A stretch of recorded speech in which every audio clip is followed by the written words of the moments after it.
Assalamualaikum warahmatullahi wabarakatuh. Selamat pagi, siang, sore, petang kepada teman-teman netizen dimanapun teman-teman berada. Semoga selalu dalam lindungan Tuhan, diberkati usianya, diberkati hartanya, dan bisa membahagiakan diri. Oke, kita kembali lagi di segmen Bincang Astral di channel Jelajah Astral ini bersama saya Sweta Kartika dan sepupu saya Dias Damar Sumbaga. Kali eh, ini sebetulnya materi yang sudah pernah dibahas di episode perdana, supposed to be episode perdana ya, karena sekarang udah kami archive. Karena apa? Karena waktu itu rekamannya itu suaranya aneh-aneh lah, pokoknya ada kemeresek gitu kan, kayak ada noise-nya, nggak tahu juga gitu. Padahal pas rekaman kayak baik-baik aja gitu. Jadi udah kita take down, tapi sayang sekali materi itu jika tidak diangkat karena itu justru apa ya namanya, materi utama karena itu bekal modal utama dalam penerawangan, yaitu astral project atau raga sukma, kemampuan meraga sukma. Langsung saja mungkin tak tanya ke Damar, apa sih si raga sukma ini, konsep meraga sukma ini, monggo Dam dijelasin Dan. Jadi kalau raga sukma itu adalah proses di mana melepaskan sukma dari raga. Sukma ya, bukan nyawa ya, beda ya.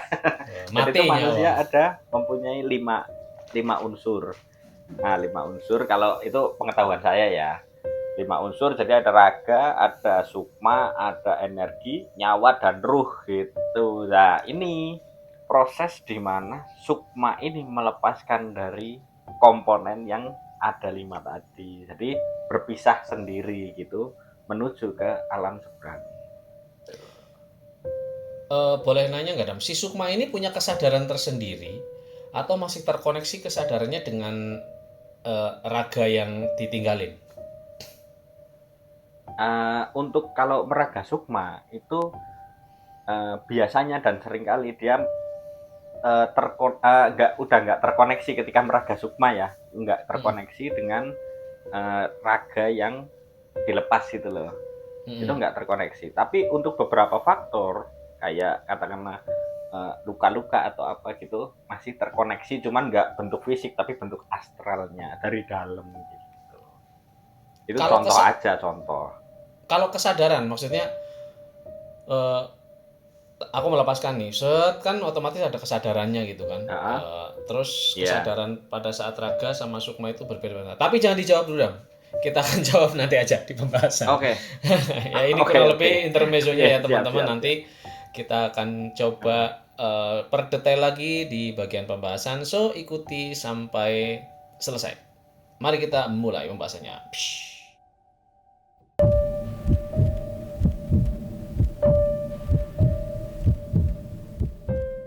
Oke teman-teman, sekarang kita masuk ke pembahasannya. Tadi ada yang kepotong, yaitu kesadaran saat meraga sukma. Tapi nanti deh, mari kita coba uh, runutkan si pembahasan ini ke yang paling mendasar dulu, yaitu tentang urut-urutan ketika seseorang meraga sukma setelah memiliki kemampuan meraga sukma ya, maksudnya kayak gimana sih fase-fasenya. Damar mungkin bisa ceritain Hmm. fase-fase meraga sukma dari newbie, waduh kalau komikus itu newbie masih nyoba-nyoba ngomik sampai kemudian dia profesional nerbitin di penerbit. Nah kalau meraga sukma itu ada fasenya apa enggak dan seperti apa urutannya, monggo Dam.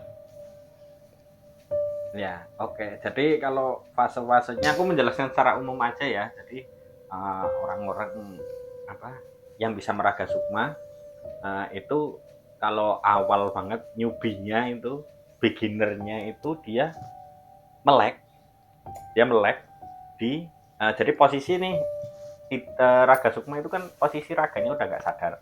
Jadi dia hanya melek tapi dia nggak keluar, tapi dia melihat pemandangan-pemandangan astral gitu. Itu kalau yang newbie banget. Jadi nggak keluar, jadi kayak kita ngimpi lah katakan. Kayak ngimpi gitu, tapi bukan ngimpi juga gitu. Ya. Itu yang newbie banget ya. Terus yang kedua itu fasenya setelah itu biasanya adalah dia eh, mulai ketika meraga sukma itu dia keluar dari badan, keluar dari badan, tapi teritorinya itu nggak luas gitu loh. Jadi seperti ada yang narik kamu dari belakang dan tetap tetap berpindah, masih tetap di alam astral ketika astral projection itu, tetapi kamu cuman berada di sekeliling aja gitu. Eh, Jadi nggak jauh-jauh dari ragamu gitu.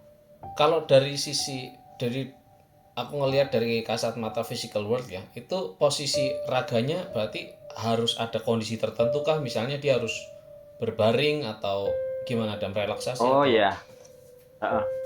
Jadi untuk melakukan raga sukma itu secara umum itu kondisi fisiknya ya, raganya itu harus dalam kondisi benar-benar rileks gitu loh.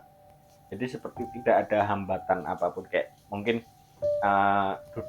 duduk meditasi bisa, tapi itu menurut saya kurang rileks ya. Yang rileks banget Ya, itu tiduran gitu.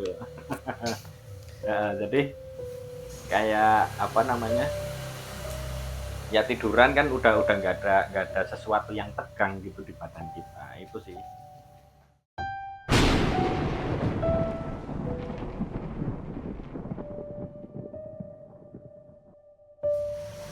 sebelum ke fase Terus lanjutannya, sebelum ke sana ya, mungkin boleh ah, ah. dijelasin dulu nggak pemandangannya. Jadi misalnya aku keluar nih, set Oh terus iya. semuanya. Sekelilingnya itu Mm, mm, kayak mm, gimana sih, Dam? oke. Boleh dijelasin nggak? Nah, jadi secara umum adalah orang-orang ketika meraga sukma itu pandangan yang di alam seberang itu dia eh, agak senja. Jadi bukan Hmm. gelap banget seperti malam, enggak, tapi agak senja. Jadi surup-surup maghrib-maghrib gitu loh. Itu akan Agak konstan senja. seperti itu, Jadi konstan konstan senja terus. Berarti nggak akan. konstan, konstan, Oh, konstan. Itu akan oke. konstan. Nggak terus jadi terang gitu, nggak juga jadi gelap Hmm. juga, nggak juga. Tapi beberapa dimensi ada yang menjadi gelap juga.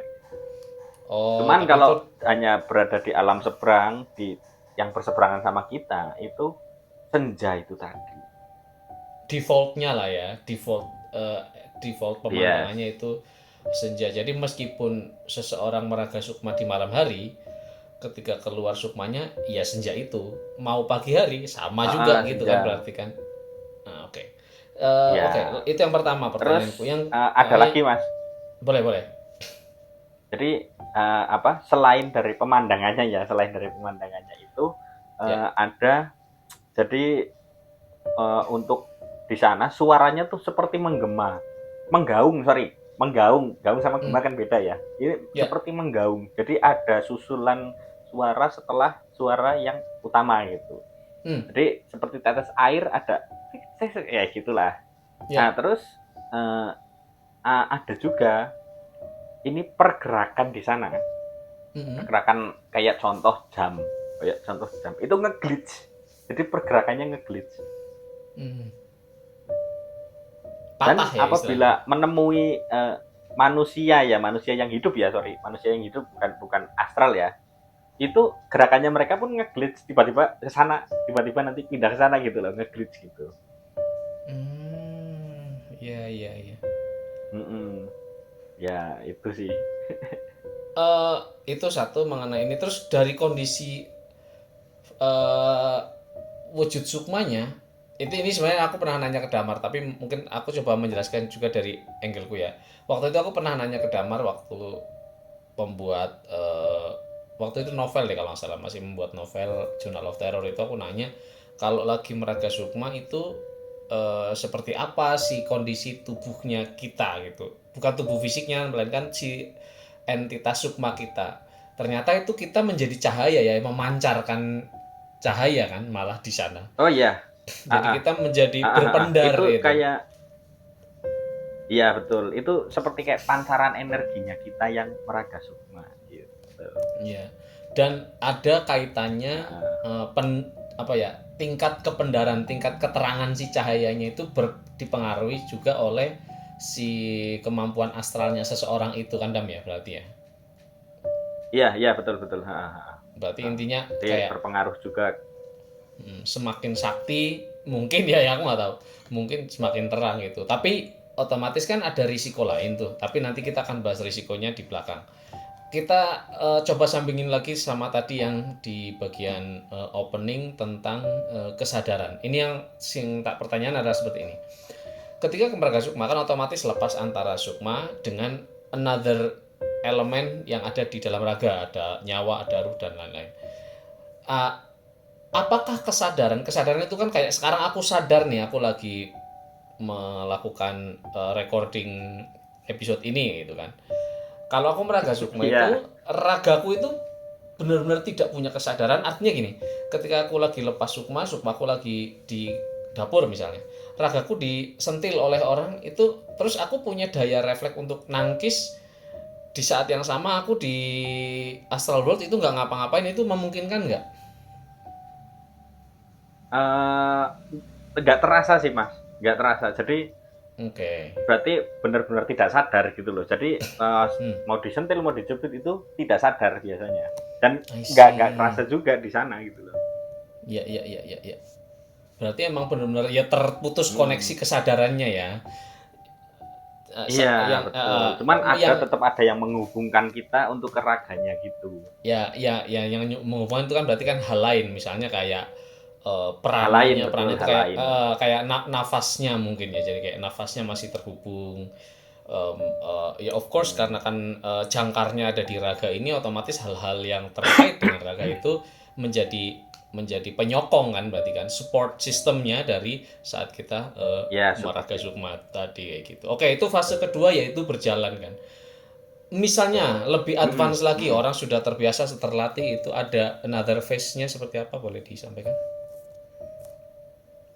Kalau ini untuk berarti next fase selanjutnya biasanya ya. Fase Ya. selanjutnya itu uh, dia yang selanjutnya adalah dia si yang menghubungkan ke raga, si benang energi aku nyebutnya ya, si benang energi ini yang menghubungkan ke raga ini itu tambah Hmm. panjang, jelas tambah luas Hmm. wilayah jangkauannya kita.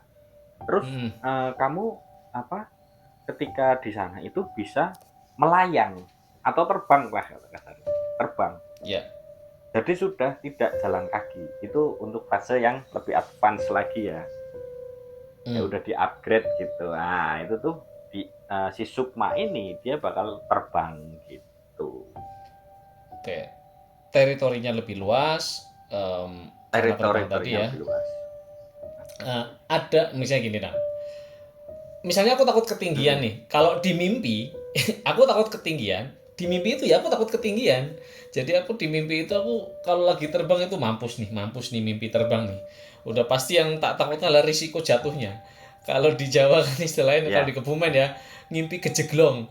Jadi mimpi pas lagi jatuh udah wah kena gravitasi mimpi, terus pas udah nyampe bawah ngimpi kejeglong gitu loh. Kakinya kan kita jejak di physical world ya, peraga kita hit kakinya kayak gitu kan, kayak ada jejak gitu.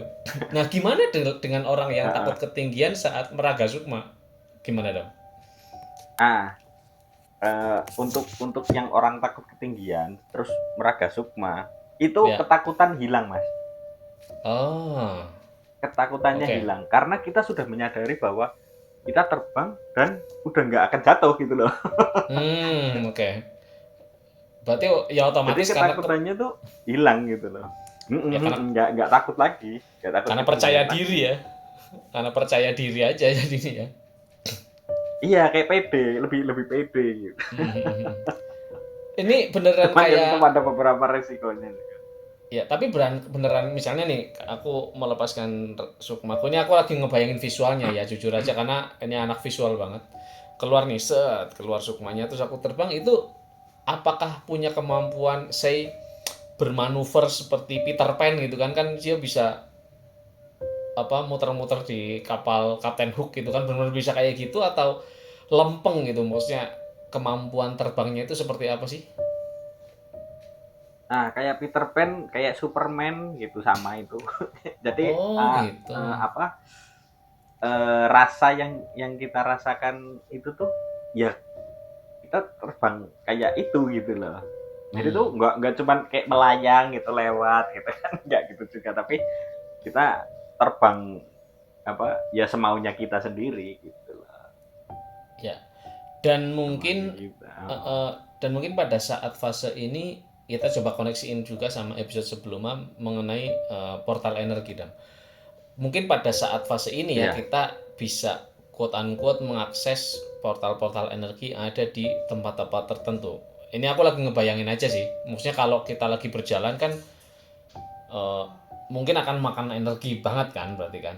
Kalau dengan kemampuan iya, terbang kita sudah apa ya menaklukkan katakanlah gravitasi astralnya sudah kita pahami konteksnya.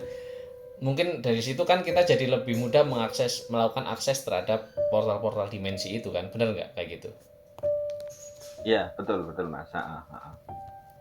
Cuman Setelah itu, kalau untuk ke portal dimensi, kita kayak harus benar-benar ngasih titenan apa titenan tanda gitu loh, tanda hmm, penunjuk jalan biar hmm, nggak tersesat gitu di kalau untuk mau memasuki ke sana gitu loh. berupa apa? Tanda apa? Eh, berupa jadi tadi yang tak sebut benang energi Hmm, itu adalah sebagai kayak kayak apa namanya ini bukan bukan visualnya bukan benar-benar benang ya bukan ya, benar-benar benang gitu terus nyambung di belakangnya kita nggak gitu juga gitu. ya, Jadi tuh kayak jejak-jejak energi yang ditinggal di masing-masing pintu pintu masuk pintu keluar portal itu jadi ya, mengurangi resiko terjebak di dalam dimensi yang lain gitu. ya, semacam jangkar pemandu yang nanti kita akan pakai mundur lagi kan, nge-track back si jejak kita gitu. Ah, Napak tilas lah. ah, ah, ah. Ya. Setelah terbang dan ada nggak fase Ya, lanjutan dan setelah selain terbang? eh, selain terbang itu sebenarnya berbagai macam ya. Cuman beberapa yang paling sering adalah mecah sukma. Mecah Hmm, sukma ini adalah menurut saya tahapan yang paling sulit ya karena apa? Itu jadi sukma punya punya apa? Punya kesadaran, raganya hmm, juga harus punya kesadaran. Itu mecah sukma. Jadi memecah sukma kita menjadi beberapa bagian gitu loh. hmm. Eh, Jadi ketika berarti ketika udah sudah punya itu tuh apa? Udah kekhawatiran mungkin lebih lebih lebih berkurang ya pada saat raga sukma ya. Karena yang kalau kalau misal tanpa tanpa itu sangat sangat apa? Overthinkingnya tuh sangat banget gitu loh. Karena kita menjelajah di alam yang nggak kita kenal gitu kan. eh, berarti kalau ngomongin kesadaran ya, dengan memecah sukma yang raganya sadar, berarti nggak tiduran dong. Dia harus melek dong. Kayak yang Melek, melek. iya kan Ya. berarti yang selama ini kan kan kemarin kamu juga sering melakukan itu gitu malah setiap kali penerawangan gitu Oh iya. setiap kali penerawangan ya memecah sukma artinya kamu masih ya melek tapi separohnya udah mengembara ke sana ya gitu jadi terkoneksi Iya, di iya. tengah-tengah kan jadi kayak semacam ada visualisasi yang dialami di sana kondisinya Heeh. juga kamu alami pada saat di depan kamera kayak gitu kan. Iya, iya, benar benar. Heeh, heeh. Jadi itu kayak visualisasinya itu kayak bertubrukan sih, maksudnya terkadang Mm-mm. memang saya membutuhkan untuk sedikit memejamkan mata agar visualisasinya tuh nggak tubrukan sama yang Ya, jelas gitu loh. iya. Makanya kemarin di yang episode kedua itu Heeh. yang pas lagi ngejelasin makhluk yang akar. Itu kan kamu entar kamu kan diem lama tuh. Wes lah biarin. Lagi kayak lagi ngambil entah itu ngambil visualnya atau mungkin ngajak ngobrol makhluknya kan itu butuh satu konsentrasi yang lain ya nggak bisa kita lagi ngoceh depan kamera sekalian ngobrol ke sana kan nggak bisa juga kayak gitu kan artinya tetap konsep multitaskingnya Heeh. itu nggak berjalan seperti itu juga gitu kan kita bisa nih ngajak ngobrol orang tapi kita whatsappan tapi kan tetap aja konsentrasinya kemana kalau lagi balesin WhatsApp ya kadang-kadang Ya, kita betul. nggak dengerin sana gitu nggak dengerin orang yang ngomong di depan kita gitu Heeh, ah heeh. Ya, jadi pertumbukan ya, pertumbukan visualisasi terus komunikasi itu pertumbukan jadi satu gitu. Waktu ketika kamu bisa memecah si sukma-sukma ini. Jadi kesadarannya ada dua atau lebih. Nah, itu tapi ininya informasinya tetap jadi satu di satu resource gitu kata kasarnya.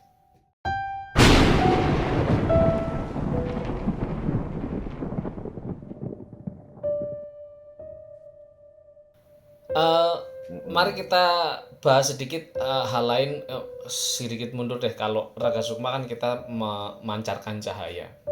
Yang juga berarti ini kan ada satu rules ya di alam astral, di mana ini rules yang ada yang dipakai di jelajah astral sih. Rulesnya adalah if you see them, they see you. Kalau lu bisa ngelihat mereka, mereka juga bisa ngelihat lu. Dari mana itu? Ya dari si cahaya tadi kan. Cahaya yang memancar itu Iya. menjadi daya tarik gitu. Istilahnya kayak siapa tuh? Kayak gitu kan yang siapa tuh yang nyala tuh? Kayak gitu Mm-mm, kan. mm-mm, Jadi kayak mm-mm. wah ini ketahuan nih orang berarti Iya, iya. bisa nih kayak gitu. Eh, itu kan menjadi satu resiko tersendiri dan memungkinkan nggak ya kayak misalnya si Pragasukma gampangnya nggak usah Pragasukma dulu deh, misalnya aku pengen masuk ke sebuah komunitas yang benci warna oranye, aku pakai baju warna oranye ya kan serem nih kan, jadi aku tak pakai jaket Iya. ungu deh gitu untuk menyamarkan. Ada nggak satu metode yang serupa dengan itu, artinya kamu nggak tahu deh biar kamu nggak ketahuan gitu. Oh, jadi itu kayak kamuflase gitu ya? Kayak kamuflase Betul. berarti kan? Mm-mm. Berkamuflase itu tuh sebenarnya ada, Mas. Ada Mm-mm. eh, eh, metodenya yang dipakai itu ada karena gini. eh, Bener kata Mas Weta tadi, semakin sakti tuh kayak cahaya yang terpancar tuh semakin gede gitu loh. Nah, apa? Itu ada metode eh, yang digunakan untuk berkamuflase. Berkamuflase itu kan apa namanya? Badan kita itu Mm. mengeluarkan gelombang. Nah, kita menekan gelombang yang ada di sukmanya itu supaya hampir sama, walaupun tetap berbeda, cuman hampir sama dengan mereka gitu. Jadi kita Mm. benar-benar menahan. Kalau kalau aku nyebutnya biasanya ya, karena dulu sering banget nih nonton film apa Bleach. Nah, itu ada Mm. yang disebut hawa keberadaan atau Reiatsu gitu. Reiatsu apa Reiatsu gitu. Ya, ya, ya. Nah, kita tuh menahan si hawa keberadaan itu sehingga kita bisa berbaur dengan mereka gitu. Penyebutannya sih gitu sih ya. Mungkin semacam stealth mode lah ya istilahnya, di mana mode senyap lah, mode di mana Mode senyap, benar. either si pancarannya direndahkan, terus mungkin baunya disamakan kan kayak gitu kan ya, misalnya kan kalau kita ke sana kan Iya, iya, iya kan ada campuran macam-macam tuh, bukan cuma frekuensi loh ya, bukan cuma frekuensi gelombang kan, iya, bisa jadi bau dam ya. Mungkin wujud nggak bisa lah ya, iya, karena bau kan betul. mungkin kan kita nggak mungkin shape shifter kan nggak mungkin. Jadi lebih ke Mm-mm. mengadap baunya mungkin pancarannya kayak gitu. Yang kemampuan ini berarti nggak bisa serta merta di saat kita baru Praga Sukma terus dapat kemampuan ini kan, itu kan terlatih gitu kan. Oh iya mas, jelas mas. Kalau kalau apa awalnya itu nggak mungkin kamu bisa bisa melakukan itu gitu tanpa Ya. tanpa berlatih atau ngapain gitu kan. Nah, Hmm, itu hmm. tuh memang memang harus dilatih dan ya apa kalau yang pernah lihat ya memang cukup melelahkan sih menurut saya. Ya. Eh, Cukup melelahkan. Oh. Oke, ini sedikit kita grounding lagi ke physical world ya, karena bagaimanapun ini kan saya selalu berpikir bahwa lu melepaskan sukma ke sana itu kan butuh satu energi besar. Yang tadi Damar sebutin ya, bisa kehabisan energi ya udah bisa jadi sukmanya nggak balik ya kan. Terus atau yes nggak tahu Mm-mm. lah nasibnya kayak gimana. Nah, tentu ada latihan fisik khusus. Menurut saya ada latihan fisik khusus. Artinya kan nggak mungkin kan orang yang eh, nggak istilahnya nggak olahraga gitu dan terus melakukan kayak gitu terus sehat Ya, walafiat, kayaknya rada mustahil nggak sih? Kalau Damar gimana Dam? Yang pernah ah, diketahui deh, mungkin nggak harus Damar sendiri tapi dari teman-teman itu latihan apa yang dari fisiknya ya yang dilakukan mungkin untuk mengantisipasi hal-hal yang tidak diinginkan saat meraga sukma Dam. nah, jadi kalau dari fisiknya itu yang pertama dan utama banget ya, yang pertama dan Hmm, utama banget itu yang saya tahu adalah kita latih pernapasan dulu. Karena hmm, pernapasan itu adalah hal yang paling penting gitu menurut saya. Nah, Hmm, itu hmm. tuh jadi apa? Dari pernafasan itu ketika nanti meraga sukma itu bisa bisa menyedot energi-energi yang berada di sekitar kalian gitu. Jadi itu pernapasan yang paling penting. Yang kedua adalah dari fisiknya. Fisik dalam artian gini, apa? Katakanlah kamu nggak pernah makan, makanya dongdongan gitu, dongdongan jarang-jarang gitu ya. Makanya jarang-jarang terus makannya nggak sehat gitu kan. Nah, itu juga mempengaruhi energi yang kamu gunakan ketika meraga sukma. Bener, energi yang kita gunakan tuh sangat sangat apa? Sangat tinggi gitu loh, maksudnya sangat banyak. Jadi asupan di badan itu yang menyuplai energi ke sukmamu itu harus terisi dengan benar gitu. Ya, ini juga yang nyambung ke pembahasan ini loh Dam, yang apa, orang sukmanya diculik, apa istilahnya ya, diambil alih oleh dedemit. Ah, Kan ada tuh yang cerita kayak gitu tuh, yang ini sukmanya ketinggalan di gunung apa, terus raganya dibiarin ya. karena mungkin dia bukan bukan memang orang biasa aja gitu yang diculik, raganya dibiarin mungkin karena nggak mampu, biasanya kan kayak gitu tuh kasus-kasusnya tuh. Terus baru Bisa diambil bisa. diambil alih beberapa hari kemudian, pas mau dibalikin nggak bisa masuk gitu si sukmanya itu, ternyata karena apa, karena si suplai energi buat raganya itu sudah tidak ada gitu. Harusnya kan, ya ini banyak kasus lah, banyak sekali malah, jadi kayak banyak orang yang akhirnya pulang dalam kondisi kosong, sukmanya emang benar-benar ketinggalan somewhere di satu tempat, entah itu karena dia kurang ajar pada entitas seberang sehingga ditahan atau gimana, tapi si physical body-nya ini nggak disuplai apa-apa, nggak disuplai energi, nggak disuplai ya energi gitu. Jadi harusnya kalau ketika dia kosong itu kan nggak sadar, nggak diinfus, nggak dikasih makan, jelas nggak mungkin dikasih minum apalagi gitu. Seharusnya dikasih si tenaga tadi, si infusan itu, si gula itu, harusnya kan supaya tetap terjaga si kondisi fisiknya, sehingga nanti pas dibalikin kan mampu gitu masuk si sukmanya, kan berarti kan sama ini konsepnya Adam ya. Iya, sama sama Mas. Nah, Sama. Jadi memang memang benar ketika raganya tuh nggak ada energi, kamu mau keluar pun udah kayak di sana tuh kayak udah keliengan gitu lah kata kasarnya. Mau balik pun kamu kesulitan juga. Jadi ketika kamu keluar membutuhkan energi, ketika kamu pulang pun kamu membutuhkan energi juga gitu.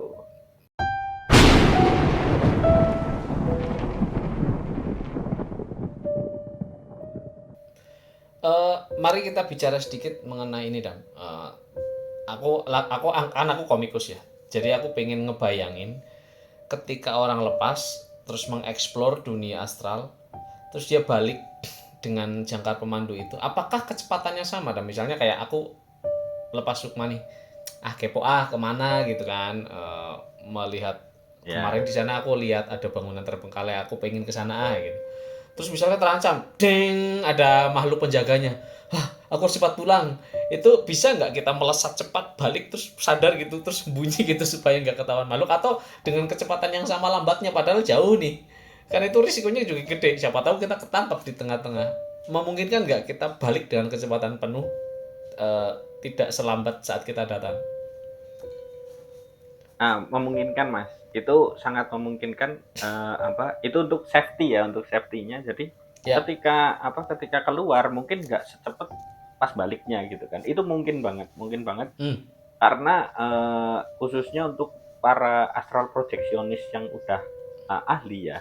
Dia Ya. kayak mempunyai mempunyai trigger, mempunyai Hmm. trigger untuk dia langsung balik ke raganya dia gitu loh. Hmm. Jadi Hmm. di situasi dan kondisi yang memang sangat terdesak atau sangat berbahaya, dia bisa bisa kembali dengan dengan lebih cepat, nggak selambat yang pas dia menuju ke Ya. sana gitu. Jadi Ya. sangat memungkinkan banget itu hal itu terjadi. Gitu. Eh, ini aku akan mencoba sesuatu yang membahas sesuatu yang kocak, karena ini pasti kepikiran nih orang-orang kurang ajar ini. Ketika meragasuk, kan otomatis kita nggak kelihatan nih. Pasti ya ini. Uh, ada yang kepikiran kalau gitu bisa dong kita ngintip-ngintip orang. Nah, gimana Dam itu Dam dengan adanya pemikiran seperti itu Dam? Gak apa-apa ini bahas aja Jadi coba. gini ya. Jadi gini, memang betul ketika meraga sukma kamu akan mungkin kepikiran, wah ngintip enak nih gitu kan. Eh, eh, eh. Kepikiran-kepikiran yang kurang ajar gitu kan. Ya, Tapi ketika kamu meraga sukma, pikiran itu udah nggak bakal ada. Jamin nggak akan ada. Karena apa? Karena ketika oke. kamu meraga sukma, yang kamu pikirin udah ini gue balik gak nih gitu loh. Ini gue bisa balik gak nih? Oh, Aku di mana iya. ya gitu. Jadi dengan apa? Dengan uh, ketakutan itu, overthinking itu, jadi menghilangkan mungkin nafsunya itu kayak Ya, mungkin hilang dengan sendirinya gitu loh, ya. hilang dengan sendirinya. Desire-nya ya, Jadi desire bisa, untuk hasrat lah ya, hasratnya. Mungkin juga karena ya ini opini ku sih. iya, Mungkin karena juga karena si hasrat ini letaknya ada di raga. Karena kan dipengaruhi hormon, dipengaruhi hal-hal yang iya ya betul, nggak sih? Kalau iya iya sementara iya kalau itu jiwa lebih logis, itu alasannya lebih logis mas. iya dong, iya pasti ya karena kan jiwa itu Iya lebih iya, pure. Jadi dari sisi konteks puritasnya itu jiwa itu kan ya lu nggak akan mikir kayak gitu. Kita tidak akan lah dari sisi meskipun dari awal misalnya gini, ya bisa aja kan orang kan memang mempelajari hal itu untuk hal buruk ya tujuannya. Jadi, gue mau belajar agak sukma untuk ngintipin orang lah kayak gitu. Tapi bisa jadi pas udah kayak gitu, ya nggak tahu ini ada sistem di dunia yang kita tidak ketahui yang namanya karma kan. Jadi kalau lagi kayak gitu iya pikiran kayak pertukaran gitu, setara mas. iya nanti jadi pasti kita kedapatan energi buruk dari niat kita itu tadi, macam-macam. Karena gitu Iya betul. kalau udah soalnya itu sangat berhubungan dengan astral world tadi si pikiran jelek tadi. Otomatis kan kalau kita keluar ya tadi kalau kemarin-kemarin kita juga ngebahas soal persepsi tentang suatu tempat yang kita persepsi buruk otomatis memadatkan si energi menjadi lebih nyata, yaitu jadi energi buruk yang kemudian bisa diambil alih, which is sama dengan ini sekarang. Orang mikir jelek Maraga Sukma ya otomatis embrace vibe horror, vibe teror kan ke dia ya, jadi resikonya lebih besar gitu Iya. ya. Jadi gini, ini dari penjelasan yang dari segi Pragasukma ya. Jadi Ya. setiap ilmu itu ada pertukaran setaranya. Oke Pertukaran oke. setaranya. Nah, ketika kamu melakukan baik, kamu akan mendapatkan sesuatu yang baik. Tapi ketika kamu melakukan hal yang buruk, pasti ada aja wes, ada aja tanpa Hmm. tanpa diinginkan, tanpa dikira-kira, itu pasti ada aja yang buruk. Jadi tetap pertukaran setara. Jadi setara. Ketika kamu mempelajari ilmu untuk kebaikan, ya kamu bakal mendapatkan yang baik. Tapi ketika kamu buruk, ya kamu dapat yang buruk gitu. Ya itu ya, jadi nggak usah lah kepikiran ngapain itu maksudnya. eh nggak ada superhero superhero yang kayak gitu kepikirannya, super villain Anda. Oke, ini kita coba ke poin lain lagi mengenai nah ini kan tadi nyambung sedikit lah ya. Tadi kan ada pertukaran baik pertukaran buruk tentang risikonya. Risiko dari Meraga Sukma dulu. Risikonya kan otomatis ada yang berimbas pada physical body, tapi juga ada risiko lain, ancaman mungkin ya lebih tepatnya ancaman dari eksistensi makhluk astral yang ada di seberang saat melihat kita di ikut-ikutan ada di sana gitu. Mungkin Jamar boleh ceritain mungkin pakai pengalaman aja kali ya biar biar lebih relate. Oke. Jadi resiko-resikonya pasti, setiap ini tuh ada resikonya, jelas itu pasti. Dan itu saya pernah beberapa kali menemui hal yang cukup lucu sebenarnya. Cukup Oke. lucu ya, karena mungkin si orang-orang ini mungkin kurang kurang kurang pengetahuan aja. Jadi itu ketika meraga sukma itu tuh dia melepaskan sukma, tapi dia melupakan satu hal, bahwa raganya itu kosong gitu loh. Raganya itu kosong dan dia Ah. nggak ada pendampingnya. Itu Ya. itu menurut saya sesuatu yang konyol gitu loh. Kamu udah tahu konsep Raga Sukma melepas Sukma, tapi dia ninggalin raga kosong tanpa ada pendamping atau itu. Jadi langsung begitu dia keluar, waktu itu pengalaman saya itu, jadi pengalaman dari orang-orang itu langsung begitu dia keluar ada yang masuk gitu loh. Jadi judulnya Hmm. kerasukan karena Raga Sukma gitu. Itu yang Berarti paling ecek-ecek ya. Terus yang ya, sorry, sorry Dam, selanjutnya sorry, tak ada potong dulu Dam, lagi. tak potong Ya, sebentar. Jadi misalnya lagi kayak gitu, terus ah, kerasukan, berarti kalau dari ini aku nggak bayangin dari panel komik ya. Berarti kan aku balik badan, ya. raga gua kenapa tuh kayak gitu dong berarti? Eh, iya bener. Iya, Iya. jadi kan langsung, Tapi kan lo ini kenapa Mas, itu? Hah? jadi ngeglitch. Kita di sana bingung Oh, karena ngeglitch kan. oh iya ya, karena kan Ngeglitch keambil itu yang alih. yang bikin bikin bingungnya tuh ngeglitchnya gitu loh.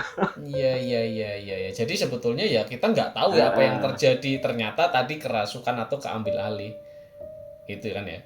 Ya, Nah, boleh diteruskan diambil tadi? alih oleh entitas yang berada di alam seberang. Oke, tadi apa mau ngomong apa diterusin aja tuh. Terus yang selanjutnya adalah apa? Kamu yang resiko yang selanjutnya itu pernah pernah pengalaman juga itu tuh. Jadi si orang ini dia meraga sukma tanpa memperhitungkan energi yang dia punya.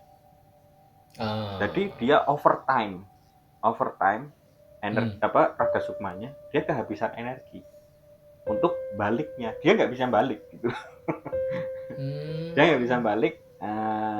Jadi ya hampir 2 atau 3 hari gitu dia nggak balik gitu kan. Setelah itu eh, dengan apa, dengan peraga sukma yang lain itu dibantuin ditolong gitu buat balik gitu, buat balik. dijemput ya. Jadi tuh sukmanya tuh kayak kayak lupa gitu, lupa di mana badannya kalau kehabisan energi. Hmm, Seperti orang amnesia lah. ya, Itu berarti itu kayak resiko yang kayak tinung-tinungnya resiko Ultraman. yang paling parah. Heeh, heeh. Terus, yang paling parah? Dan resiko yang paling parah itu dia nggak balik Mas, nggak bisa balik. Ah, Dan benar-benar oke. ditolongin pun nggak bisa gitu. Karena kayak kayak dia lupa bahwa dia itu punya raga. Jadi Oh, dimasuk-masukin pun dibantu dengan menyalurkan energi dan lain-lain itu nggak bisa.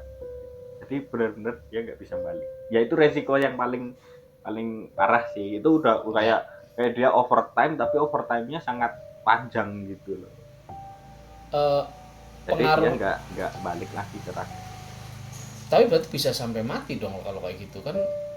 Ya, gampangnya Iya, lima koma om. terus. Oh, tinggal tunggu aja lah istilahnya Kondisinya ya. adalah kondisi koma. Itu dari pengalaman sih, pengalaman Masnya, orang-orang di sekitar ya. Ya, Orang-orang di sekitar yang pernah saya kenal gitu. ya. Nah, ini menarik nih. Tadi soal ada peraga sukma lain. Nah, ini menarik nih. Jadi kalau kita berarti bisa dong ya ketika kita meraga sukma, kita bisa melihat orang lain juga yang sedang meraga sukma atau beda frekuensi nggak Ya, ketemu gitu. berpotensi Oh, berpotensi. Ya, ya, ya. berpotensi melihat peraga sukma. Jadi nggak selalu nih, katakanlah Ya, katakanlah saya sama Mas Sweta raga sukma, saya raga sukma terus ketemuan gitu. Itu not always ya. Jadi berpotensi tapi ya, not always. Itu tergantung dari energi kita masing-masing juga gitu. Dan ya. dimensi yang kita apa itu Jelajahi. tidak berpengaruh juga gitu. Ya, berarti frekuensinya dulu ya kan. Oh, jadi tidak serta merta, ayo kita janjian yuk nongki-nongki di seberang. Nggak segampang itu. Iya Ya, betul. bisa di komik bisa. Nanti saya bikin komiknya lah. Bisa di komik itu kayak gitu. Ini tambahan aja dan pertanyaan tambahan aja. Memungkinkan nggak ketika kita meraga sukma itu kita menggerakkan physical world, katakanlah di dalam ya, aku tak meraga sukma ke rumahmu, terus aku menggerakkan gelas deh, gelas di meja gitu, tak geser gitu, bisa nggak kayak gitu? Kemungkinannya kecil Mas, ada kemungkinan tapi kemungkinannya kecil. Karena gini, karena ada anomali waktu yang terjadi di alam seberang. Oh, oke. Anomali waktu di sebuah tempat gitu ya, di sebuah tempat di lain dimensi, dimensi astral gitu. Itu tuh ada anomali yang membuat katakanlah sekarang ada rumah nih gitu kan, sekarang ada rumah nih. Lah ketika Meraga Sukma, si rumah ini udah nggak ada gitu loh di tempat yang sama gitu. Itu terjadi memang anomali sih. Yang itu juga masih tak pelajari dan belum ketemu titik terangnya juga. Jadi ya memang ada anomalinya, dan jadi nggak, kemungkinannya ada tapi kemungkinan kecil gitu. Ya, sama istilahnya kayak misalnya nih aku sekarang in this very time ya aku bisa manggil Dam, bisa nggak kamu sekarang datang ke tempatku, coba aku lagi megang apa. Itu mungkin sangat kecil ya kemungkinannya untuk bisa tahu kayak gitu ya. Iya betul.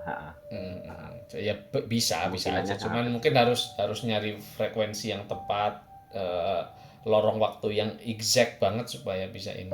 Tapi kan hal lain lagi ketika kayak Iya. kemarin di penerawangan itu kan, ketika Damar memecah sukma itu kan, apa istilahnya ya, bisa mengetahui denah satu rumah tanpa pernah datang ke situ. Ya berarti itu benar ya, karena bisa mengetahui, memang bisa melihat langsung di situ kan. Iya. Ha, ha, ha, ha. Oke. Itu Karena ya teman-teman. saya juga memilih timelines yang jelas gitu kan. Maksudnya si si bangunan ini gitu kan, Ya, timelinenya kita nyari timeline yang jelas, terus dimensinya, terus ya, dari ruang waktunya juga gitu-gitu. ya, supaya tidak keseliru lah, istilahnya keliru kemana lemparnya gitu, sehingga kan jelas bentuknya. Jadi Mm-mm. makanya salah satu verifikasi seseorang ini buat dari saya, POV saya adalah salah satu verifikasi seseorang ini benar-benar punya kemampuan itu apa tidak, suruh tak tes biasanya, coba rumah itu datengin kayak gimana denahnya gitu.